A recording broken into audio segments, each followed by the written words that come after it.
आपके यहाँ मंत्री बचा रही है, वहाँ चीफ मिनिस्टर बचा रहे हैं। सुषमा स्वराज ने कोई काम छुप छुप के नहीं किया। बड़ा पतंगड़ भाई पहाड़ है कंकड़ शंकर बात है छोटी बड़ा पतंगड़। इंडिया सर ये चीज धुरंधर,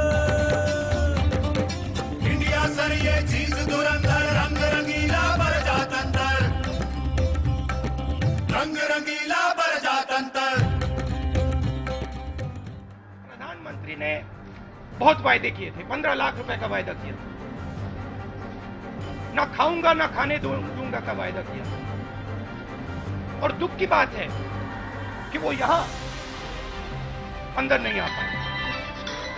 मुझे लगता था, मैं उनसे चुनाव लड़ा, मुझे लगता था ठीक है हम चुनाव हार गए, मगर आदमी में दम है, मुझे लगता था। मुझे आज लग रहा है कि आदमी में दम नहीं है। कि कांग्रेस पार्टी का सही इरादा यह था कि देश आर्थिक दृष्टि से प्रगति न करे, और जो उसके लिए कदम उठाने हैं संसद उनको टेकअप कर रही है। आंकड़े उनके खिलाफ है, तर्क उनके खिलाफ है, इसलिए केवल लंग पावर का प्रयोग करके उनको रोका है। अगर डेमोक्रेसी में हाउस ऑफ द लीडर, जो सदन का लीडर होता है, और खास करके प्राइम मिनिस्टर जब हाउस में नहीं आते, तो आप समझिए कितना रेस्पेक्ट ये लोकतंत्र को दे रहे हैं, और लोकतंत्र के विचारों को वो अपनाते हैं, इससे दर्शित होता है। किसी राजनीतिक प्राथमिकता के अधीन होने वाले कार्य नहीं थे, भले वो जीएसटी का बिल था, डीओपीटी के साथ संबंधित भ्रष्टाचार को लेकर के prevention of corruption act amendment bill, whistle blower bill 8-9 दिन तक नित्य प्रतिदिन लगता रहा। और वो लोग जो ये कहते रहे कि भ्रष्टाचार के खिलाफ हमारी मुहिम में विलंब हो रहा है, वो स्वयं ही इस विलंब के जिम्मेवार हैं। नहीं, अच्छा है सेशन में जो भी हुआ, आगे और कुछ इतनी बातें, इसमें सुधार की गुंजाइश अभी बहुत है। अर्चना जी, मैं आपका रुख करूंगा और ये जानना चाहूंगा, इस सदन में हंगामे के लिए, इस सदन की साख गिरने के लिए अगर बीजेपी या फिर एनडीए सरकार को 40% जिम्मेदार बताया जाए, तो क्या कांग्रेस की 60% जिम्मेदारी नहीं बनती? किस बात की जिद थी? दरअसल आपको नहीं लगता कि पूरा सेशन कांग्रेस की जिद पर भेंट चढ़ गया? ये कांग्रेस की जिद नहीं थी, जनभावना थी, और जिम्मेदारी सदन को चलाने की सत्ताधारी पार्टी की होती है। विपक्ष यदि कोई वाजिब मांग रखता है तो उस पर चर्चा होनी चाहिए, और ये सिर्फ वाजिब मांग नहीं थी, पूरा देश देख रहा था कैसे भ्रष्टाचारियों को, राजद्रोह को अंजाम देने वाले लोगों को संरक्षण दिया जा रहा है। सबसे बड़ी बात देखिए अश्विनी जी कि जब ये मुद्दा संज्ञान में, उस समय संसद सत्र में नहीं था, पूरा देश उद्वेलित था, जानना चाह रहा था कि प्रधानमंत्री का क्या मंतव्य है इन चीज़ों को लेकर। पूरे मीडिया ने जोर शोर से इन मुद्दों को उठाया, तब ना सुषमा स्वराज बोली, ना और जो लोग इसमें संलिप्त हैं, चाहे प्रदेश की तो कुछ जिम्मेदारियां हैं। विपक्ष की जिम्मेदारी यही है कि जन भावना को, जनता की आवाज को बुलंद करें। क्या सुषमा स्वराज का इस्तीफा इतना बड़ा था कि देश में कई राज्यों में आई बाढ़ पर बात नहीं हुई, जो आतंकी घटनाएं ताजा हुई उन पर बात नहीं हुई, उन सबसे तवज्जो दी गई, महंगाई को लेकर जो उतार चढ़ाव का खेल रहा उसको लेकर कोई बात नहीं हुई? मेरा भी आपसे प्रति प्रश्न है, क्या सुषमा स्वराज व्यक्तिगत रूप से इतनी महत्वपूर्ण थी कि सदन की गरिमा को गिराया जाए? लोकतंत्र के ऊपर सुषमा स्वराज हावी हुई इस समय, और प्रधानमंत्री क्यों अपराध बोध से ग्रसित थे कि सामने आते जनता को कहते सुषमा स्वराज बेदाग है? ये सबसे बड़ी बात है, इसका उत्तर चाहिए जनता को। तथ्य नहीं थे, और जिस इस्तीफे की परंपरा को आपने शुरू किया उसको कांग्रेस ने निभाया। देखिए एक मिनट अश्विनी जी, आपने मेरी बात पूरी होने, एक मिनट मनीष जी, एक मिनट, आप ये कह रहे हैं तथ्य नहीं थे। ललित नहीं सर, एक मिनट तथ्य यानी बोलने को कुछ नहीं था। नहीं, मेरी बात सुनिए सर। कांग्रेस के पास ललित मोदी कहते हैं मैंने मदद, सुषमा स्वराज ने मदद की, वसुंधरा राजे ने पत्र लिखा, सुषमा स्वराज उसको स्वीकार करती है, यानी रिवील करता है कोई व्यक्ति, ये कन्फेस करते हैं, कॉम्प्लिसिटी प्रूव होती है, उसके बाद आप कहते हैं तथ्य नहीं, पुष्ट तथ्य है। यूके गवर्नमेंट को आप कहते हैं साहब हमारी इस जो हम आपके सामने पेश करें, गुजारिश करें, इसको भारत सरकार से छुपाया जाए, यानी भगौड़े की मदद आप करते हो, इससे बड़ा राष्ट्रद्रोह होता है। ये काम यदि सामान्य नागरिक, घोटाले से इसको देखिए मनीष जी,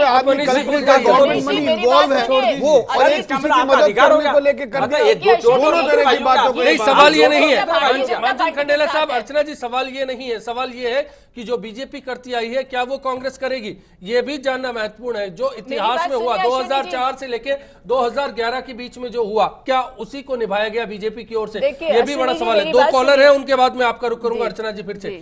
सुनील प्रजापति जी जयपुर से, सुशील शर्मा जी जयपुर से हमारे साथ है। सुनील जी, आप क्या कहेंगे? नमस्कार अश्विनी जी। जी नमस्कार अश्विनी जी, आपसे मेरा 3 सवाल है और जो दर्शक बैठे हैं उनसे भी मेरा सवाल है कि अपनी भारत सरकार में भारतीय जनता पार्टी की सरकार है, तो आखिर में लोकतंत्र का जो मजाक उड़ा रहे हैं, लोकसभा जो चलनी चाहिए ये नहीं चल रही, किस मुद्दे से नहीं चल रही, ये अपना ध्यान भटका रहे। चलिए, ये दोनों अपनी बात कर रहे हैं, मैं आपसे ये जानना चाहूंगा इसके लिए जिम्मेदार किसको मानेंगे आप सुनील जी? हेलो जी सुनील जी, इसके लिए जिम्मेदार किसको मानेंगे?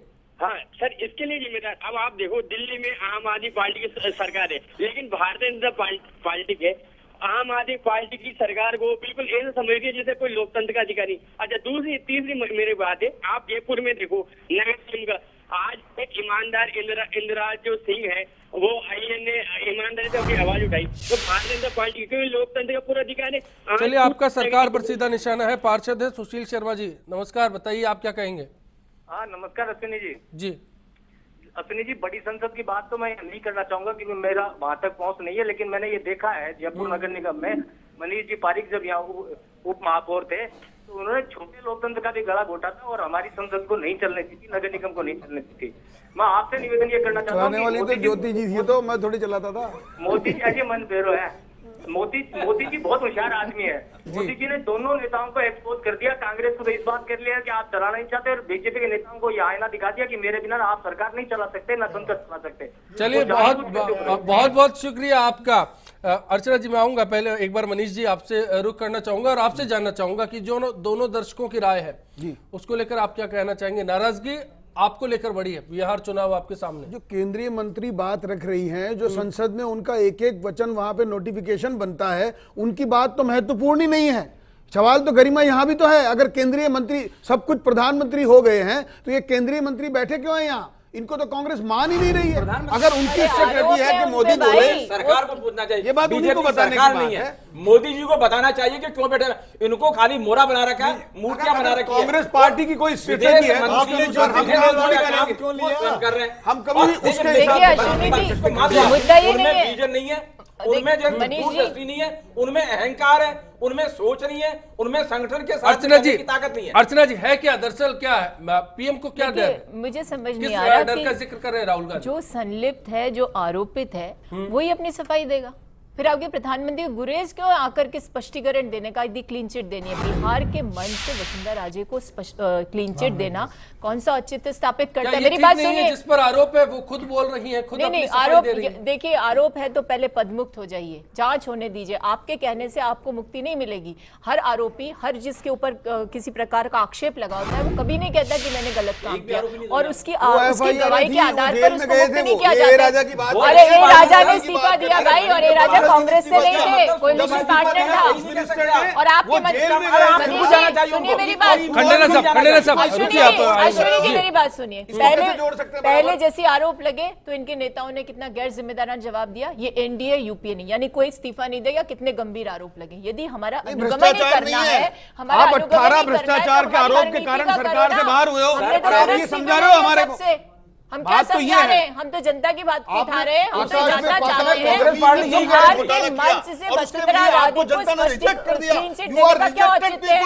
और उसके बाद तो संसद रोक रहे हो और कहते हो कि बीजेपी जिम्मेदार है। लेखा जोखा देखो, तो जानती है, बीमार कर दिया राजस्थान को, बीमारू राज्य से निकल गए। रिजेक्टेड लोग कैसे आचरण कर रहे हैं, मोड में रहते हैं, वो बिना तथ्यों के बात करते हैं। सेलेक्टेड तो कर ही लेंगे। अरे वो तो सवाल उसी का है जी, सवाल व्यर्थ की बहस का नहीं, सवाल इसी का है कि संसद को क्यों नहीं चलने दिया गया और इसके लिए जिम्मेदार किसको बताया जाए। साफ तौर पर सवाल देश का है, क्योंकि देश की गरिमा संसद से है, और वहां अगर साख गिर जाती है तो फिर सवाल किससे किया जाए, किससे जवाब मांगा जाए। उस्मान खान साहब जयपुर से और राजेंद्र जैन अजमेर से हमारे साथ जुड़े हैं। उस्मान जी, आप क्या कहेंगे?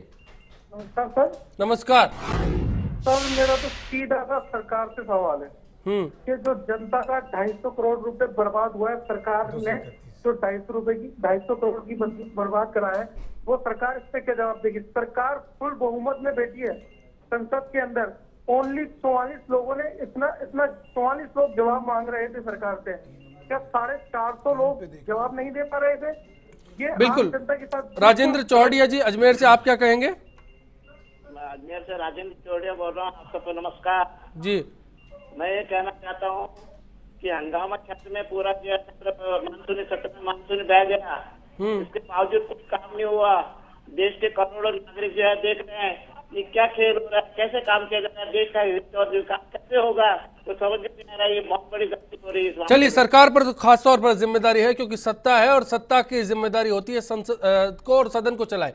राज्यसभा में 9% अगर काम होता है और लोकसभा में 48%, तो हालात निश्चित तौर पर गंभीर है। ओम सैनी जी, आपको नहीं लगता कि विपक्ष की भी जिम्मेदारी यहाँ होनी चाहिए? अड़ियल रुख दोनों का रहा। नहीं, ये अश्विनी जी, ये शब्द बड़ा गलत है। अड़ियल रुख नहीं, उन लोगों ने न्यायोचित बात की, अपनी बात कही थी, उस पर अगर जिम्मेदार सत्ता होती। अड़ियल इसलिए कि दोनों की तरफ से सुलह की बात नहीं हुई, समाधान का रास्ता किसी की ओर से नहीं आया।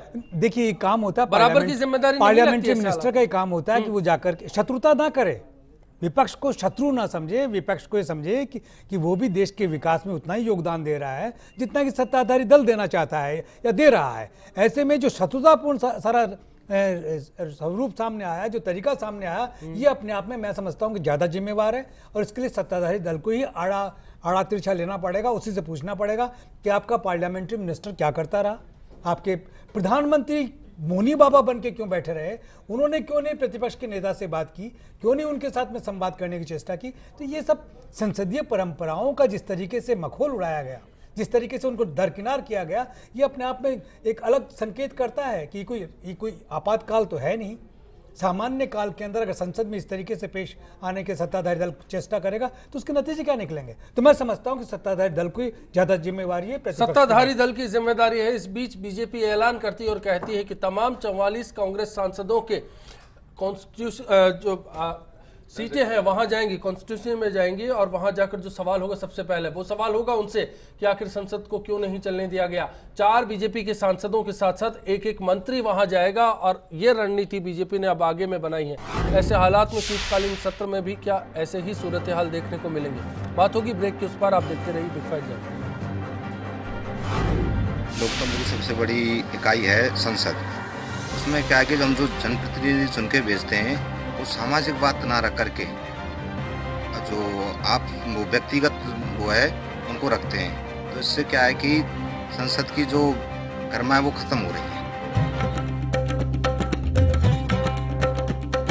आपके यहाँ मंत्री बचा रही है, वहाँ चीफ मिनिस्टर बचा रहे हैं। सुषमा स्वराज ने कोई काम छुप छुप के नहीं किया। बड़ा पतंग ढाई पहाड़ है कंकड़ शंकर बार है छोटी बड़ा पतंग। इंडिया सर ये चीज धुरंधर।